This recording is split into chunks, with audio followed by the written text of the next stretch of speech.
listening to the Floyd Main Street Podcast. Hello, everybody. I'm your guest host today, Chad Harris, along with a special guest, Eric Branscombe. Hey, everybody. Sorry that Lucas isn't here today. Had a death in the family, and we're sorry to hear that, but that's where we are. Can you tell us a little more about that, Chad? Yeah. Lucas's grandmother passed away, unfortunately, this weekend. She was 84 years old, Miss Norma Graham. Those who knew her would know that she was a special lady. She was sweet as they came. I got to know her back in my early patrol days. She was the biscuit maker at Floyd Express. And There's some good biscuits. yeah, she would show up about 3:30 in the morning. You know, as long as there wasn't any calls going on or anything, we would make sure we were there around that time to walk her in and make sure she got in okay. And then in return, she would say, okay, come back at this time, and I'll have the biscuits ready. And so we would go back, and she'd sell us biscuit. And it was just wonderful to see her. She was just such a sweet lady. She really was. And hate to hear that. Well, thoughts and prayers go out to Lucas and all his family going through this. It's always a difficult time. Yeah, absolutely, absolutely. Well, moving on, Eric, what you got going on in the wide world of Commonwealth attorneying these days? Well, we got a few things going on in the county. If I want to touch on one thing that's come up a little over a week ago. Back on Sunday the 18th, and we're recording this, I should say, on Monday, Memorial Day, the 26th. So we're out here working on Memorial Day, trying to get this podcast out to everyone and let everyone know what's going on in Floyd. And one of the items that's kept things busy for the past week here in town in law enforcement is that on Sunday, May 18th, there was a call for an overdose, an apparent overdose down in the Indian Valley area that was unfortunate. A young lady by the name of Brooke Lynn Arthur passed away. That's still being investigated. These are things that take time to go through and investigate. The sheriff's office is looking into that, and we're going through the process with that, but it's always an unfortunate event, and anything involving drug addiction and drug use is sad for the family. Miss Arthur was from Hillsville, and she was approximately 21 years old, that she had not been residing very long there. So this is something that's going to have to be looked at thoroughly. So that's one of the bigger things that's happened this past week. Okay.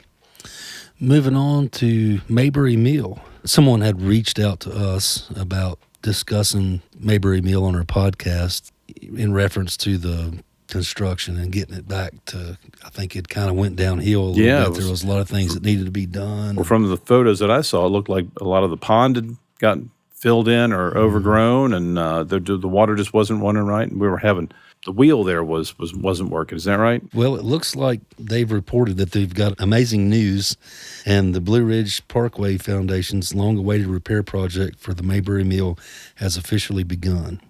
So that's great to hear, and I hope they'll get that back up and running. It's a beautiful place. Make sure to check that out once it's finished. That's an incredible site. We're lucky to have something like that at Floyd, and it's just sorry the restaurant doesn't seem to be open anymore, at least not for the moment, but hopefully somebody will take that over at some point in the future. But the mill itself is a beautiful site, and I'd like to see that restored.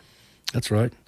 So moving on to the Board of Supervisors, we'll be reporting on this more next week, but probably by the time you hear this, the meeting may have already happened, but they are having a special meeting tomorrow. One's at 6 o'clock and one is at 7 o'clock. Those are special hearings for the ordinance for bonuses for county employees and for the land division ordinance. So I hope a lot of people go out for that. Are those public hearings, or that's where they're actually... The public hearing is for the pay raises. It looks like it's a workshop meeting for the land division ordinance. I see.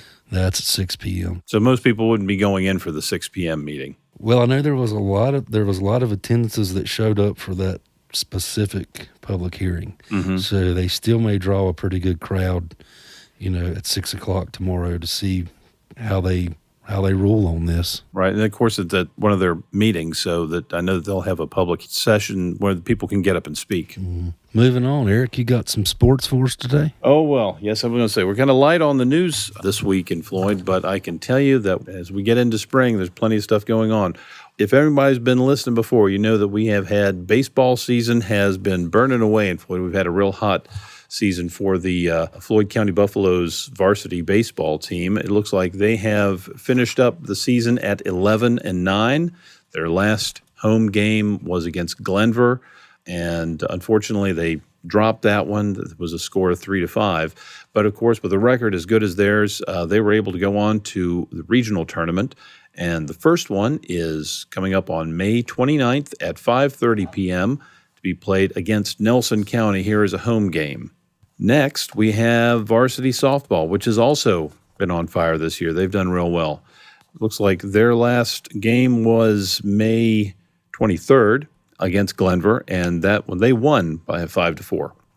And the website from the high school doesn't show that there's going to be postseason play, but if there is, I'm sure that they're qualified for that with a 13-7 record for the season. Good job. Now boys varsity tennis. Again, for both boys and girls varsity tennis, it doesn't say if there's this postseason play. I'm sure there probably is. But the boys varsity tennis, as you remember, they were doing very well. They went an incredible record for this season for the team. They've wound up their season with a remarkable 13-1. Their only loss was on May 19th to Allegheny. But their last two away games, one at Radford and one at Glenver, were both wins. So, again, they wind up the season with a 13-1 record. That's fantastic. It is. Let's see, we got for the girls varsity team, they also ended their season on wins for May 19th, May 20th, and May 22nd. They beat Allegheny, Franklin County, and Glenver. Means they wound up their season with 15-1. So hopefully they'll be going on to postseason play. So that pretty much brings us up to speed on what's going on in the sports. I think hopefully we will have some of the results of their postseason play to see how they do with that.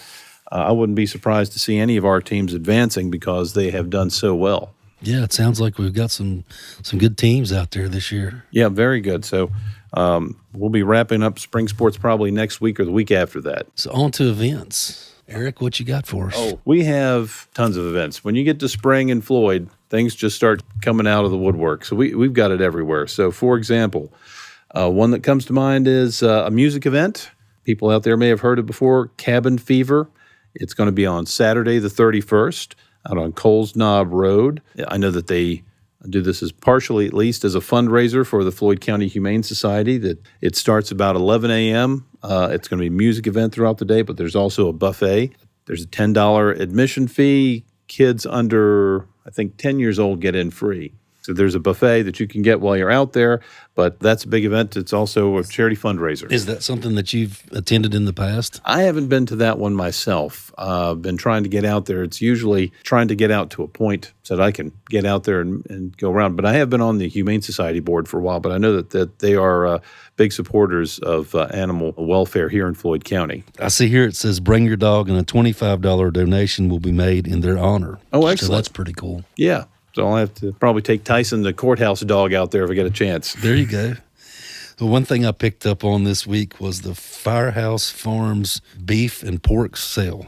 I don't know if you saw that on Facebook or not, but 1472 Firehouse Road, they've got local beef shares available, quarter cows, $800 for 1,000 pounds of meat, and a half a cow for $1,600, which is about 200 pounds of meat. They've got half hogs available, $500. That's about 80 pounds of meat, and a whole hog for $900, which is 160 pounds of meat. So check that out. Need to pack that freezer full, man. Get the freezer packed.